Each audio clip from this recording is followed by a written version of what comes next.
हाँ तो भैया कैसे हैं? चल रहे हैं हम, रवि सर, बिट्टू भैया, सब लोग जा रहे हैं शूटिंग पे। इधर देखिए पीछे बैठे हुए हैं हमारे रंजीत भैया, मास्टर जी। तो तब बताइए कैसे हैं? ठीक ठाक है ना? मिर्जापुर वाले को तो सर आप कैसे हैं सर? बहुत बढ़िया, मजा आ रहा है। कुछ बोल दीजिए। और ये हमारे सब बच्चे लोग हैं तो बहुत मेहनत करे दिल से, ये भविष्य के बहुत बड़े डायरेक्टर बनने वाले हैं लोग। Thank you sir.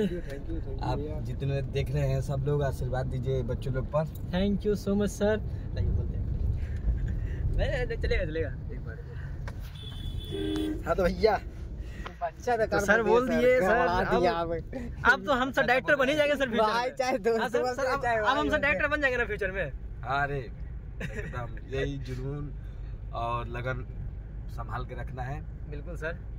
दुनिया में कोई काम कठिन नहीं होता है, जुनून चाहिए, बात तो सब सही पूरी हो जाता है। बिल्कुल। तो फिर सुन लिया ना भैया, हम भी डायरेक्टर बनने वाले हैं। अभी नहीं, फ्यूचर में। क्या साल बाद ये पता नहीं है हमरा कि नहीं बनेंगे, वो पता नहीं बनेंगे तो जरूर भरोसा है। ये बोलना ही नहीं है ये बोलना ही नहीं है कि हमको नहीं बनना है, यही जुनून होता है। इसी चलिए पागलपन को ही बनेंगे, हम बनेंगे और जरूर बनेंगे, भले 10 साल बाद बने लेकिन बनेंगे जरूर। तो चलिए तो फिर अब जाते सेट पे दिखाते हैं शूटिंग कैसे होता है।